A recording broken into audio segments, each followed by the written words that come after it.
Today we're going to talk about mom shaming and why it sucks and what you can do about it. This episode is sponsored by yours truly. If you would like to book a one-on-one session with me, please feel free to DM me on Instagram at beautifullychanged or go ahead and send me an email, stephanie@beautifullychanged.com.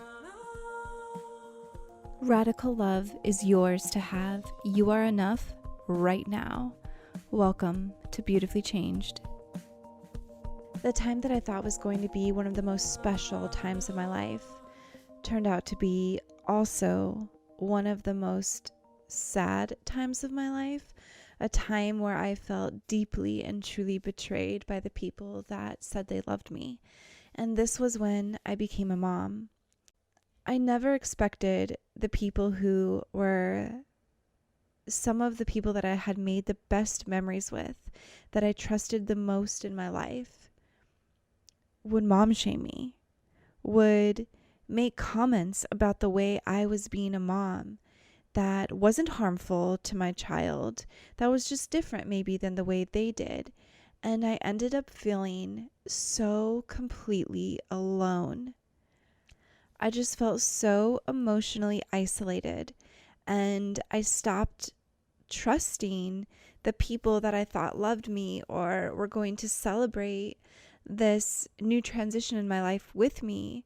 And I became very protective of my family and my son and the way I parented. It was truly a deep sadness. And part of my healing was understanding that mom shaming is something that every single mom has experienced. And even women who decide not to become moms get shamed for not becoming moms.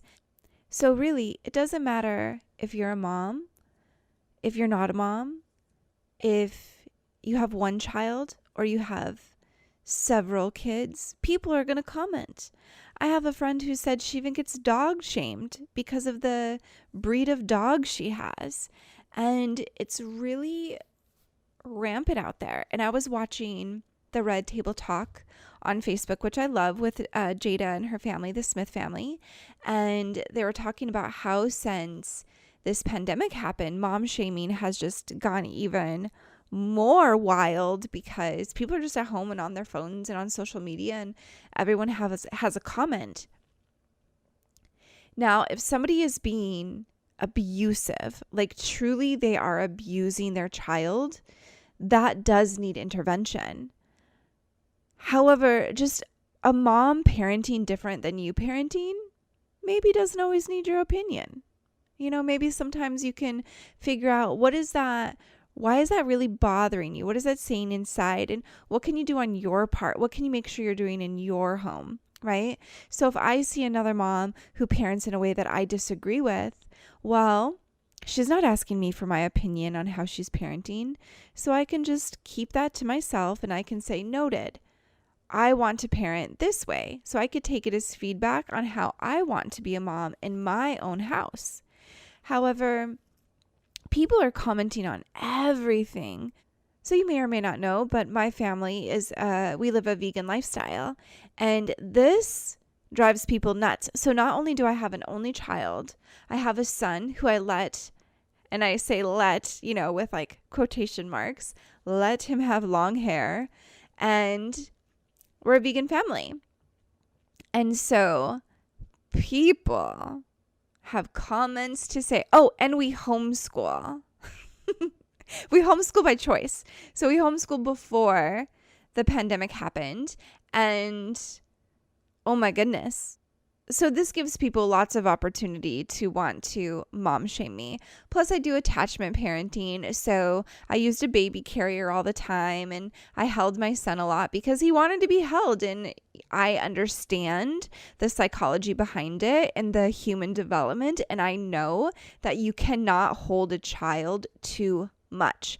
Holding a baby is not spoiling a baby. Holding a baby is loving a baby. So I understand this. So a lot of things that people said, I could just let roll off of me. However, It was more that I can't believe these people are saying this to me. Like, you're my friend and you don't even have a kid. Why are you commenting on how I parent? And then another one was like, wait, your kids are so grown and times are different and we understand things differently than when your kids were little. And not that this matters, because it doesn't matter if you have an educational background in child development or human development, but I literally have a background in human development and you're still commenting on how I'm parenting because it's different than how you parented. Like, here's the biggest thing too, is like every single person, no matter who you are, where you are, what you're doing, someone could comment something negative about what you're doing, right? Someone could try to shame you for something that you're doing because it's different than them. Like, there's not one single person who wouldn't be open to somebody potentially criticizing them because of how they're parenting. I mean, unless you're a guy, and then you're probably not getting much. Like I was telling Keone the other day, it doesn't matter what decisions we make together as a couple, as parents for our child, I'm the one who's going to get the scrutiny, right? Like, oh, even though, so here's the funny part, right? Like, so when we decided to go like transition to a vegan lifestyle, Keone was the one who literally said it. He said, let's transition to a vegan lifestyle. Let's just go ahead and do it. Because we'd been watching so many documentaries, even a couple years before that, he wanted to try a raw lifestyle. And like literally people feel bad for him. They think I make him be vegan, or they think that he only chose to be vegan for me because I used to have stomach issues or whatever. People will literally go out of their way to find excuses on why it's my fault, and they feel bad for him for not getting to eat like a cow burger, you know what I mean? Versus like a Beyond Meat burger. So it's just really, I mean, we laugh about it because we understand the dynamics of our relationship and our family system and how it works. And so it makes us laugh, but it still is surprising to me how people are like, oh, do you ever sneak meat? And he's like, no, I made this decision 7 years ago. Pretty sure it's working for me. I'm going to keep doing that. So it's just really interesting. So anyone who's listening today and you have been mom shamed, or shamed because you're not a mom, or shamed because of the clothes that you wear, or the dog that you have, or that you have too many animals or not enough animals, or from what you eat, or from where you work, anything like this, anytime somebody has brought shame to you, I want you to truly take in the idea that it has nothing to do with you. Something about you is triggering something in them, and usually it comes from an insecurity.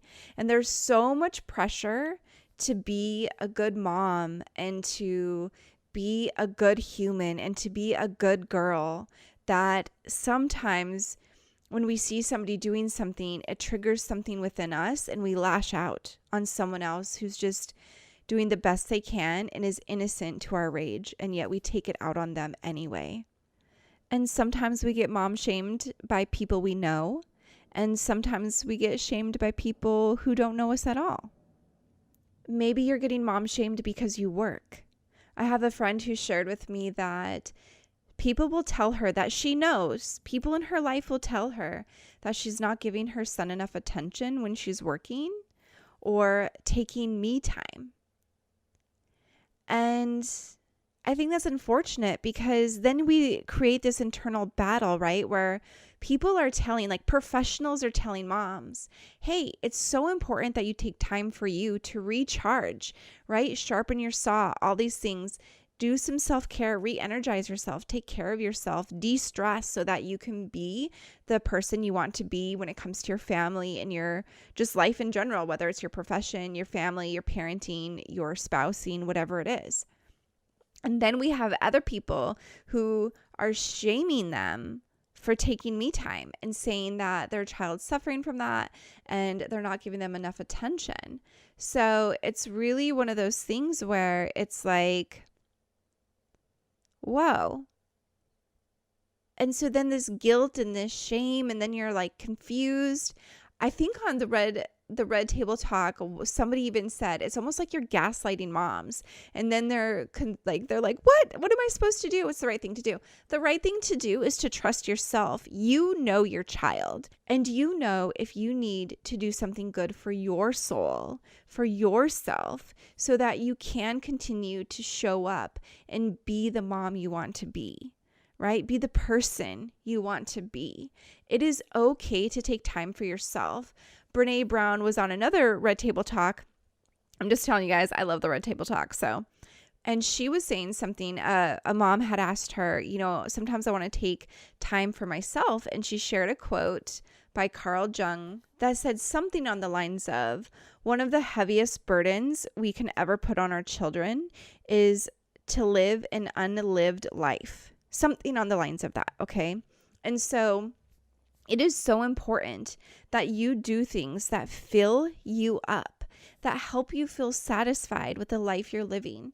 And that is okay if that means you want to take an hour to go to a coffee shop and read a book by yourself. That is okay. Or if you want to go to a movie, or you want to go drive your car somewhere, or you want to go dancing, whatever it is that you want to do that fills you up is okay. And Brene Brown said something like, it's you becoming whole. It's not you being selfish. It's you making sure that you become whole or that you stay whole.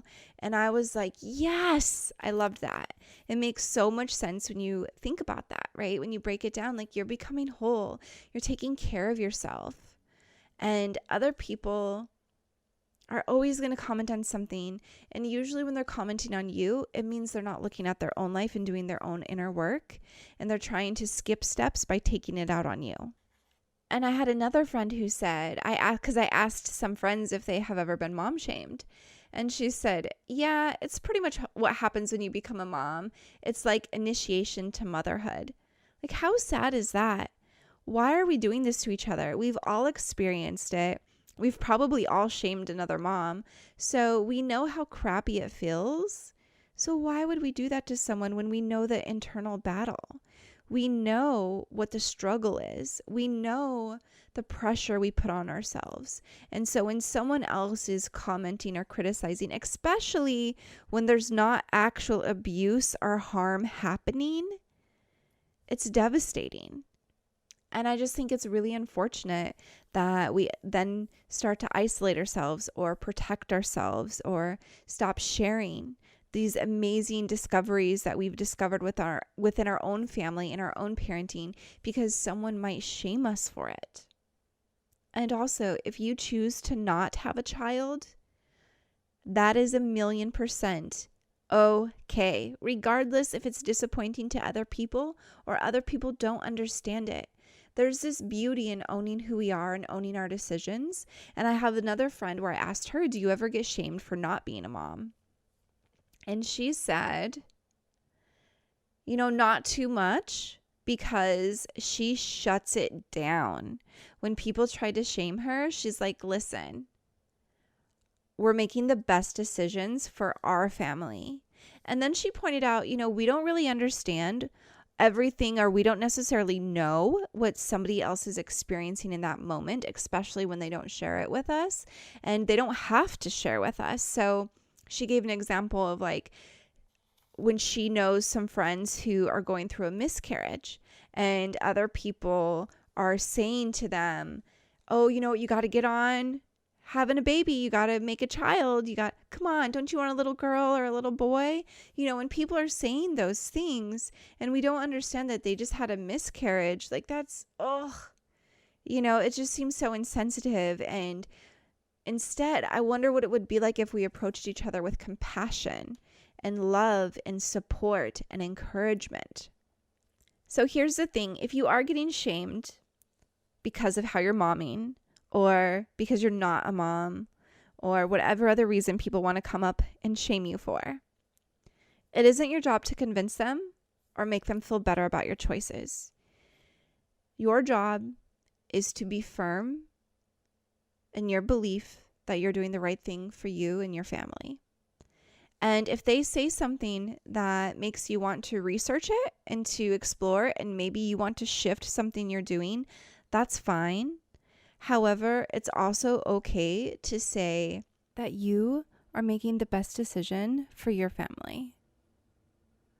Or you can say nothing at all. Because some people aren't ready to hear your response, and then it just spirals more, and it just ends up feeling worse. So just remember, you don't have to answer them, or you can say, we're doing what's best for our family. And that can be enough. Even if it's not enough for them, it can be enough for you to say. And also the stress that can happen that comes from someone shaming you, it's really important that you move through that emotion completely so that it doesn't follow you into the next day. So if somebody says something rude to you, whether it's online or in person, maybe you just say to them, we're making a decision that's best for our family. And then later, when you're with someone that you feel safe with, remind yourself that you're safe and that that person's words, you can let them go and talk about it if you want to move through those feelings. Like, feel the feelings of what it felt like when that person said that to you. Feel the disappointment, the embarrassment, the whatever it was that came up for you, the anger, the fear, right? The emotions that arose when they said those words to you, when you read their statement. What emotions happened? Where are they in your body? And acknowledge them when you feel safe. And you can do this by yourself or with someone else who feels safe to you. Maybe it's your partner, or maybe it's a friend, or maybe it's a therapist or a coach or anyone else in your life that you talk to. And you talk about how you felt when they said those words to you or when you read those words. And you move all the way through the emotions. And you let yourself cry if you need to cry, or scream into a pillow if you need to scream into a pillow, however you move your energy through you. And maybe then you want to move your body. So it could be working out, going for a walk, going to the gym, going for a swim, dancing, stretching, whatever it is. Like for me, I love yin yoga because it helps me release any emotions that are lingering in my body. And it's also very meditative because you stay in a pose for like a minute or two or a couple more than that. And so it's really focusing in. It's like a triple whammy because it's focusing on my breath, and I'm breathing, in a specific way, long and slow and deep. And I'm holding a pose for a little bit. So I'm really releasing any emotion that's held in my body. And I'm refocusing my mind and giving myself compassion and love in that moment. So for me, yin yoga is one of my favorite ways, and also going for a walk. But so it's either a walk, yin yoga, or dancing it out are my go-tos, because the yin yoga is just really, like I said, it's like a triple whammy that helps me process any stress or unpleasant feelings that come up that I want to move through all the way. So again, you can move your body, do some breathing exercises. On my YouTube channel, you can definitely find, so many self-hypnosis, meditations, guided imageries, breathing exercises, and my YouTube channel is Beautifully Changed. So please use these resources to help you move through the emotions. Also, deep laughter is so healing and so good, and it really helps just like shake up that energy within you. And so for me, one of my favorite ways to end the day is to make sure I'm laughing. So before we have like our bedtime routine time, I like to watch something like a comedy or something that just makes me laugh, especially if it was if I had a hard day. I will guarantee you that evening I will watch something that makes me belly laugh, because it helps me go to sleep and have sweet dreams and wake up the next day feeling refreshed and like a new me. And I want to encourage you and remind you that it is 1,000,000% okay to keep doing what is right for you, regardless of what anyone else has to say. You get this life. This life is yours. It's yours to enjoy. It's yours to love your kids. It's yours to parent the way that you want to parent, and that feels good for you, and that feels good for your kids, and that feels good for your partner. Like, your family's a system, and if you want to do something different than your mom did, your mother-in-law did, your grandparents did, your best friend did, you know, someone down the street did, that's okay. When I had my baby, I remember my supervisor and boss at the therapy clinic I was working at, she continued to tell me, remember that as a mom, it is your right to parent how you want to parent. And that echoed through my mind, and it was so helpful for me. And so when someone would tell me I was holding my baby too much, I just ignored them. And when it stung, I talked to Keone about it. And, there were times where I probably didn't move through my emotions completely, and I replayed them in my mind because I was so disappointed. And I definitely sometimes will resort back to my old way of putting up a wall right away to keep someone out as soon as they hurt me deeply.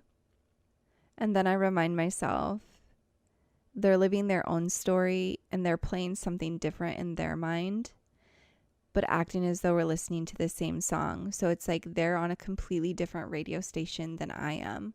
Like, I'm listening to Taylor Swift and they're listening to AC/DC or something like that, And so, but then they're presenting themselves to me as though we're both listening to the same exact song, and when we're not.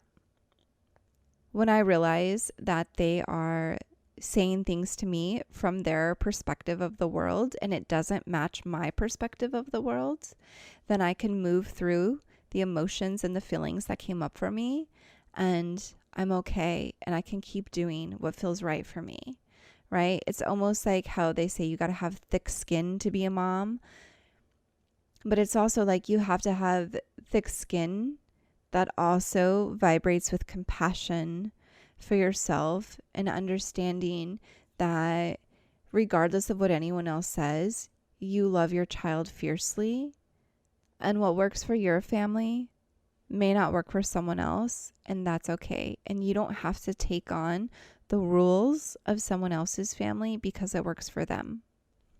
So next time you see a mom getting shamed or not a mom getting shamed, think about what you can do from a compassionate, loving, kind place. How could you support that person, that woman that you see having one of the most important decisions she's ever made, getting teared down because someone disagrees with her? As a mom, we don't take our decisions or our momming lightly. We know that what we do has an incredible effect on our family system and on our children. And I also want to encourage you to tell the women in your life something that's uplifting about them. Tell them something you admire about them. Tell them something that inspires you, that you appreciate about them. Make these our go-to statements instead of the statements that tear them down. What an incredible world it would be if we spent our time building each other up. And also, just as a side note, if you ever make the statement that says, shame on you, or you should be ashamed of yourself, please consider taking those out of your vocabulary. Because shame is something we don't need to be creating for other people. It is one of the most debilitating emotions that we can get stuck in, and it is hell to get out of. When we shame people, we deepen that story in their head that they're not enough, they're never going to be enough. Why can't they be better? And I don't know about you, but that's definitely not the impression that I want to leave on other people. I don't want people to walk away from me feeling worse than when they came. I want people to be in my circle and walk away feeling empowered and knowing that they're incredible and that they can be themselves and that they can continue to grow and become the person they want to be. And they can make mistakes on their journey, and they can learn from those mistakes, and those mistakes don't take away their value. And I also want all of my mom friends to know that they can mom in a way that feels good for them. So I want to wrap up today's session by sending huge love and big hugs to anyone who's ever been shamed for something you're choosing to do that literally works for you and your family. Thank you so much for spending some of your time with me today, and make sure to share this episode with someone and leave a review. And remember, you're worthy of incredible love.